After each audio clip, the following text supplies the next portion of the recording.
Hello guys, welcome to cognitive platform. This is Bhavna और आज हम लोग डिस्कस करेंगे कंजक्शन के बारे में। जैसा कि मैंने इससे पहले की वीडियोस में बताया है आपको कि कंजक्शन क्या है, कैसे समझते हैं। तो देखिए, ये भी मुझे समझ में आ रहा है कि ऐसे कुछ स्टूडेंट्स कंफ्यूज होंगे कंजक्शन और प्रेपोजिशन में, ठीक है। क्योंकि हो सकता है कि आपको कहीं किसी टॉपिक पर कंफ्यूजन हो कि नहीं मैम, ये भी कंजक्शन है, जैसे टिल है, ठीक है, ये कंजक्शन की तरह से यूज हो रहा है और कैसे प्रेपोजिशन की तरह से यूज हो रहा है। तो चलिए आज हम लोग ये सब भी डिस्कस करेंगे।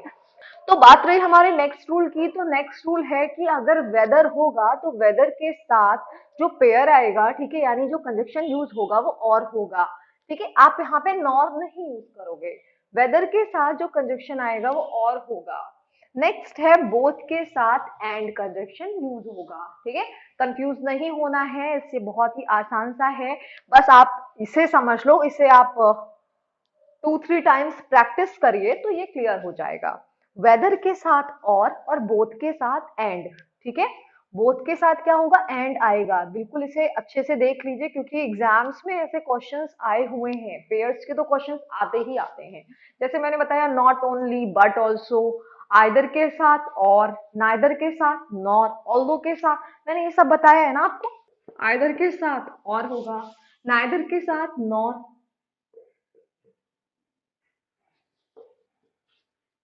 नाइदर के साथ नॉर, फिर मैंने आपको बताया था not only but also, not only but also, ठीक है। आइदर के साथ और, नाइदर के साथ नॉट, नॉट ओनली के साथ बट ऑल्सो होगा, ठीक है। फिर उसके बाद और मैंने आपको बताया था कि ऑल्दो अगर दिया है, ऑल्दो दिया गया है या दो दिया हुआ है, तो इसके साथ जनरली मैंने देखा स्टूडेंट्स बट लगा देते हैं, ठीक है। तो आपको बट नहीं लगाना है, यहाँ पर क्या करना है, यट लगाना है, ठीक है। क्या करना है, यट, ठीक है। अब जैसे नॉट ओनली है तो नॉट ओनली के साथ यट ऑल्सो नहीं हो जाएगा, बट ऑल्सो आएगा, ठीक है। तो अभी इससे रिलेटेड और भी कुछ इंपॉर्टेंट रूल्स हैं तो वो तो मैं डिस्कस करूंगी ही करूंगी। मुझे समझ में आ रहा है कि कहीं ना कहीं कंफ्यूजन हो सकती है आपको, ठीक है। लेकिन बस इतना समझ लीजिए कि अगर वेदर दिया हुआ है तो वेदर के साथ जो आपका कंजक्शन होगा वो क्या हो जाएगा, वेदर के साथ कंजक्शन और होगा, बोथ के साथ एंड होगा। ये बहुत ही इंपॉर्टेंट है, बोथ के साथ क्या होगा, एंड। आइदर के साथ और, ये तो मुझे लगता है कि ये सबको ही पता है, नाइदर के साथ नॉर होगा, नॉट ओनली के साथ बट ऑल्सो, ऑल्दो के साथ यट, और दो के साथ क्या है, यट। और भी मैंने आपको बताया था कि अगर हार्डली दिया है या स्कार्सली दिया हुआ है, क्या हार्डली या स्कार्सली दिए होने पर जो हमारा कंजक्शन लगेगा, मैं डिस्कस कर लेती हूँ थोड़ा सा, ठीक है। हार्डली दिया है, मान लीजिए हार्डली या स्कार्सली दिया हुआ है, हार्डली या स्कार्सली दिए होने पर जो कंजक्शन हमारा लगेगा वो व्हेन लगेगा, ठीक है। और एक चीज और भी मैंने आपको बताई थी कि नो अगर, ठीक है। तो पहले इससे समझ लेते हैं, नहीं आप लोग कंफ्यूज हो जाओगे, मैं अभी वो भी बता दूंगी आपको। पहले तो ये देख लेते हैं क्या है, वेदर के साथ और, बोथ के साथ एंड, आइदर के साथ और, नाइदर के साथ नॉर, नॉट ओनली के साथ बट ऑल्सो, ठीक है। नॉट ओनली के साथ जो भी मुझे लगता है ना कि आपको अच्छे से आता होगा, मैं उसे थोड़ा सा जल्दी लेती हूँ। बट अगर हो सकता है मैं कोशिश करूंगी मैं उन भी टॉपिक्स को थोड़ा सा धीरे पढ़ाऊंगी, ठीक है। तो पहले ये समझते हैं, वेदर के साथ क्या होगा, और, बोथ के साथ एंड, आइदर के साथ और, नाइदर के साथ नॉर, ठीक है, नॉट ओनली के साथ बट ऑल्सो, ऑल्दो के साथ है। इसी समय हम लोग सारे रूल्स को पढ़ लेते हैं, समझ लेते हैं। दो के साथ यट आएगा, हार्डली या स्कार्सली की बात की जा रही हो तो वहां पर हम व्हेन लगाएंगे, ठीक है। और बता ही देती हूँ, नो सूनर लिखा हुआ है तो उसके साथ क्या होगा, ये आप लोग बताइए। तो चलिए, ये हम फर्स्ट और टू सेंटेंसेस मैंने लिखे हुए हैं और इन टू सेंटेंसेस को हम लोग देखते हैं इसमें क्या किस बारे में बात की जा रही है, क्या जो कंजक्शन लगा हुआ है वो सही है या नहीं। नहीं होगा तो हम कर लेंगे। तो देखिए क्या है, we both love and honour him, we both love and honour him, and our second sentence is I don't care whether you go or stay, I don't care whether you go or stay. तो यहाँ पर देखिए both है ना, क्या है, both है, और बोथ के जस्ट देखिए बोथ और एंड लगा हुआ है ना, मतलब ये आपका जो पेयर आया हुआ है वो बिल्कुल सही है, ठीक है। फिर क्या है, आई don't care whether you go or stay, I don't care, अब यहाँ पे क्या है, वेदर है और फिर क्या है, और है। इट मीन आपके जो ये टू सेंटेंसेस मैंने लिखे हैं दोनों बिल्कुल सही हैं। हम्म। तो अगर ऐसी मिस्टेक्स आपके एग्जाम्स में आते हैं, अगर ऐसे क्वेश्चंस आ जाते हैं, तो आपको तो कोई प्रॉब्लम होगी नहीं, क्योंकि कंजक्शन वैसे भी बहुत आसान सा टॉपिक है। बस आपको थोड़ा सा समझना होगा किनके साथ क्या यूज होता है पेयर में। ठीक है, तो ये हो गया हमारे टू सेंटेंसेस, इन्हें आपने समझ लिया होगा। और इससे पहले की जो वीडियो मैंने बनाई थी जिसमें मैंने आपको बताया था कि नॉट ओनली के साथ, ये मैंने बस एक आपको समझाने के लिए लिखा हुआ है, ये इससे पहले की जो वीडियो है उसमें मैंने क्लियर कर दिया है। ठीक है, तो उसे देख लीजिएगा अगर फिर भी कहीं कोई कंफ्यूजन हो रही है, क्योंकि उनसे रिलेटेड सेंटेंसेस को लिख दिया गया है। तो ये क्लियर हो गया है। चलिए अब हम लोग थोड़ा सा आगे बढ़ते हैं।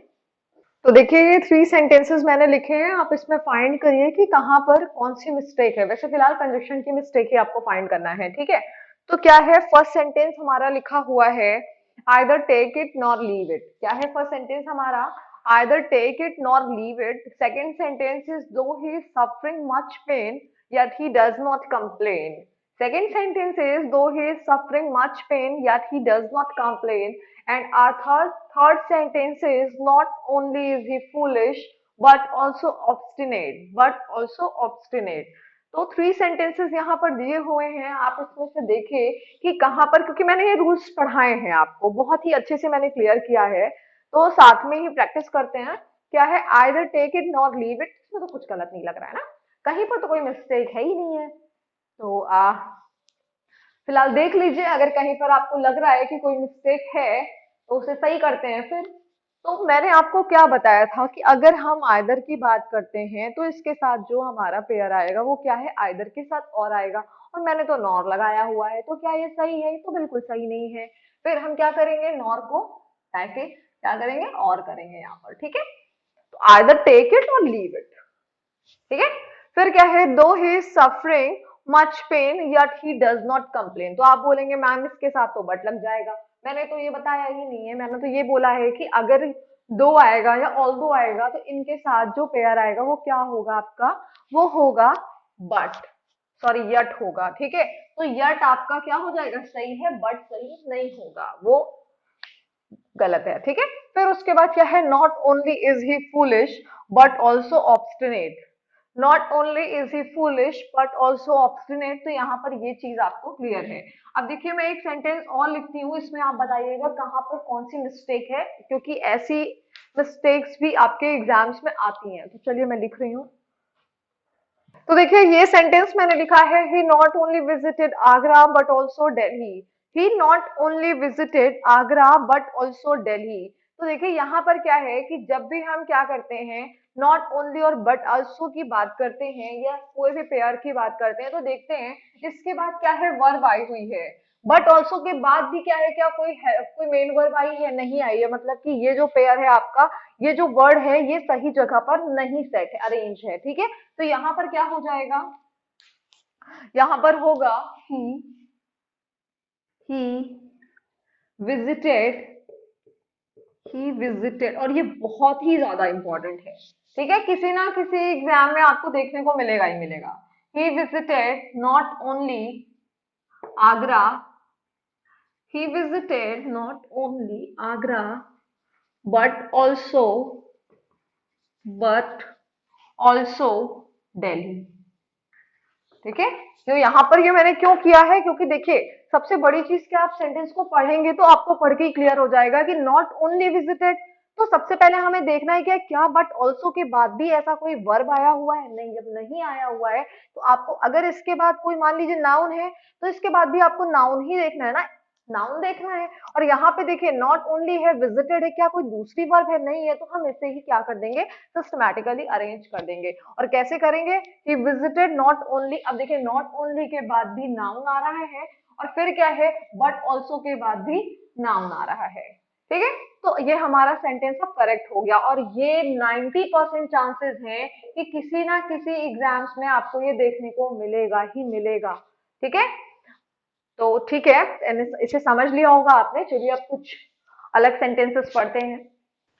तो देखिए गाइस, मैंने लिखा है यहाँ पर चीफ सबऑर्डिनेटिंग कंजक्शंस आर। तो मैंने अभी इससे पहले आपको कोऑर्डिनेटिंग कंजक्शन बताया और मैंने कुछ सबऑर्डिनेट कंजक्शंस के भी एग्जांपल्स लिए और कुछ आपको ये बताया कैसे हम पेयर्स को यूज करते हैं। अब बेसिकली हम लोग बात करेंगे सबऑर्डिनेटिंग कंजक्शन की, ठीक है, जो कि मैंने लिख दिए हैं और इससे पहले भी मैंने लिखा हुआ है, ठीक है। आफ्टर, बिकॉज, इफ, दैट, दो, although, till, before, unless, as, when, where, while means subordinating conjunctions are like after, because, if, that, though। दो का मतलब यद्यपि होता है, because का मतलब आपको पता ही है क्योंकि, हाँ, although इसका भी मीन्स है, ठीक है, यही यद्यपि, till, before ये आपको पता ही है, unless, as, when, where, while, ठीक है।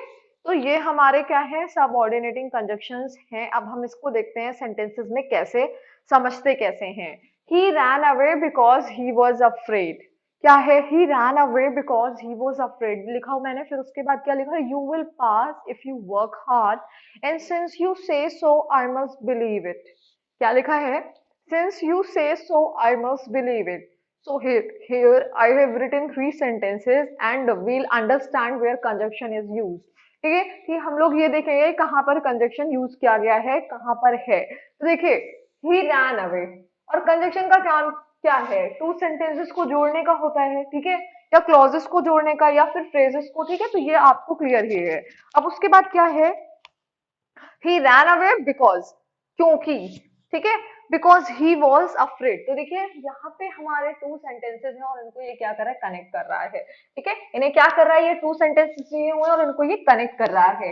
तो बिकॉज ये क्या है आपका सबऑर्डिनेट कंजक्शन, और ऐसे नहीं पूछा जाता कि सबऑर्डिनेट कंजक्शन क्या है, कोऑर्डिनेट क्या है, बस आपको पता होना चाहिए, ठीक है, कि यहाँ पे बिकॉज क्या है, एक रीजन बता रहा है, क्योंकि, ठीक। फिर उसके बाद क्या है, you will pass if you work hard, कि क्या है, तुम पास हो जाओगे, अगर तुम मेहनत करोगे तो पास हो जाओगे, ठीक है। तो यहाँ पे क्या है, you will pass if you work hard.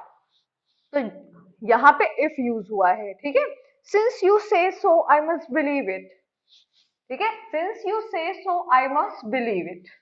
तो क्लियर है, ऐसे भी लिख सकते हैं, I must believe it since you से सो, ठीक है, दोनों तरीके से सही है। तो क्लियर हो गया आपको, ये इंपॉर्टेंट था इसलिए मैंने डिस्कस कर दिया कि आप पहले समझेंगे किस तरीके से हम इसे समझते हैं। तो देखिए गाइस, मैं सबसे पहले क्या है कि ये समझ लेते हैं, मुझे ये स्टार्टिंग में आपसे डिस्कस करना चाहिए था, लेकिन अब आपको ये समझ में आ गया होगा कि कंजक्शन होते क्या हैं, तो ये कैसे हम सेंटेंसेस को किस तरीके से कनेक्ट करते हैं। तो ये सारी बातें आपको बहुत अच्छे से क्लियर हो गई होंगी। अब देखिए यहाँ पे क्या है, certain words are use both as preposition as and conjunction. तो कुछ ऐसे वर्ड्स हैं जो प्रेपोजिशन और कंजक्शन दोनों में यूज होते हैं और आपको कंफ्यूज नहीं होना है।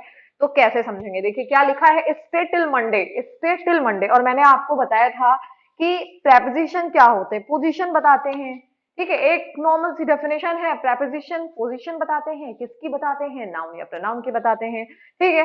तो अब यहाँ पे क्या है, लिखा हुआ है stay till Monday, till Monday, देखिए इसके बाद क्या आया हुआ है आपका, कोई नाउन आया हुआ है। तो अब ये क्या है आपका, ये प्रेपोजिशन है, ठीक है। यहाँ पर देखिए क्या है, we should stay here till you return, we should stay here till you return. तो ये हमारा एक सेंटेंस हो गया और ये हमारा दूसरा सेंटेंस हो गया। तो जब टू सेंटेंसेस दिए हैं और उन सेंटेंसेस को जोड़ने का काम ये टिल कर रहा है, तो टिल क्या है, ये कंजक्शन है, और ये क्या है, टिल आपका, ये है आपका प्रेपोजिशन। तो लिख लीजिए, बहुत ही इंपॉर्टेंट है। अगर आपसे कभी पूछ लिया जाए तो आप लोग, अरे भावना मैम ने तो पढ़ाया था कि टिल कंजक्शन होता है और ये फिर, तो मैंने आपको पहले भी बताया, ये सब भूल जाइए कि बिफोर आफ्टर, मैंने कई बार ऐसे एक्सरसाइजेस आपको कराई हैं कि अगर बिफोर लिखा हुआ है, आफ्टर लिखा हुआ है, तो सबसे पहले ये मत बता दो कि यही वर्ड क्या है आपका, कोई प्रेपोजिशन है या ये कंजक्शन है। कभी भी आपको ऐसे नहीं बताना है, इसीलिए मैं कहती हूँ डीप पर जाकर के स्टडी करो, ठीक है।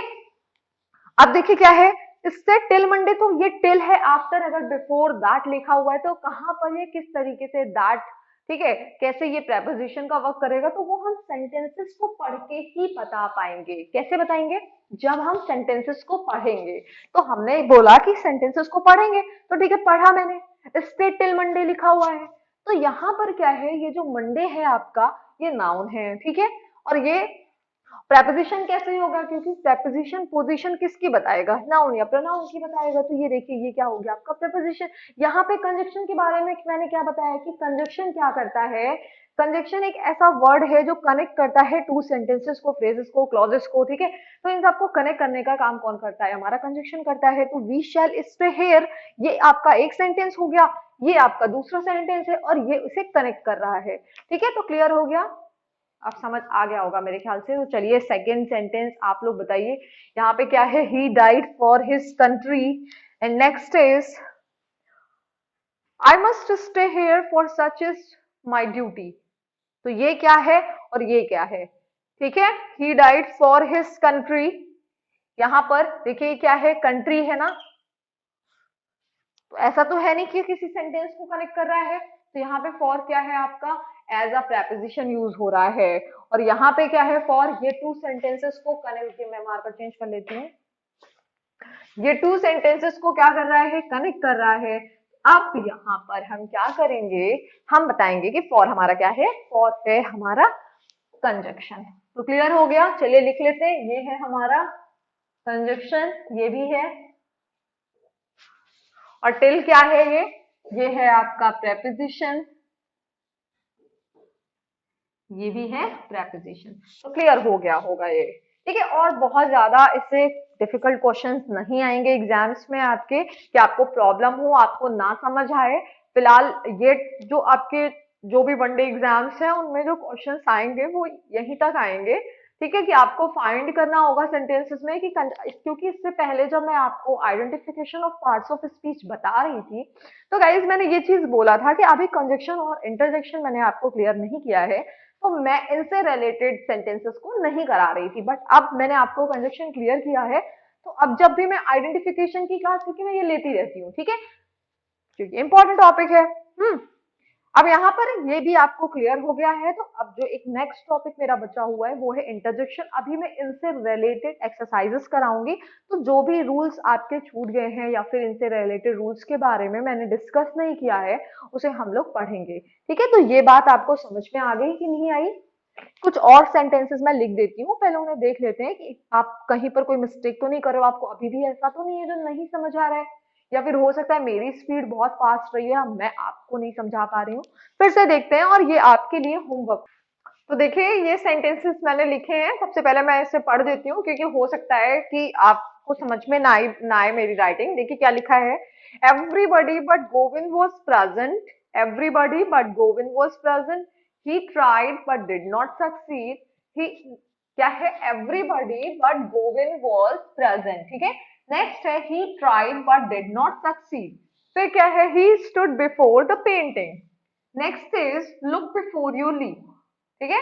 फिर उसके बाद है Ram will go if Hari goes, Ram will go if Hari goes. तो ये सेंटेंसेस लिखे हुए हैं, और इसमें आपको बताना है कि कहाँ पर कंजक्शन है, ठीक है। जो आपके ये बट है, चलिए मैं अंडरलाइन या सर्कल कर देती हूँ, बट बताना है, यहाँ पर भी बट बताना है, यहाँ पर आपको बिफोर बताना है, क्या है, कंजक्शन है या फिर आपका प्रेपोजिशन है, ठीक है। राम विल गो इफ है तो बहुत आसान सा है, तो देख करके लग रहा है, ये भी देखिए बहुत इजी है।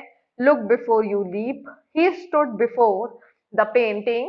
He tried but did not succeed. Everybody but Govind was present. ठीक है, तो ये समझ में आपको आ गया होगा, ये बहुत इजी सा है। तो बट क्या है ये बताना है, यहाँ पर आपको बताना है कि बट क्या है, बस दो आपको बताना है, ये आपका प्रेपोजिशन है या कंजक्शन है, ठीक है। तो हो गया बट, और ये सारी सब आपको बताने हैं। नहीं अगर आपको समझ में आ रहा है, आपको कहीं कंफ्यूजन हो रही है, तो मैं क्लियर कर दूंगी, ठीक है। इसमें परेशान होने की कोई बात नहीं है।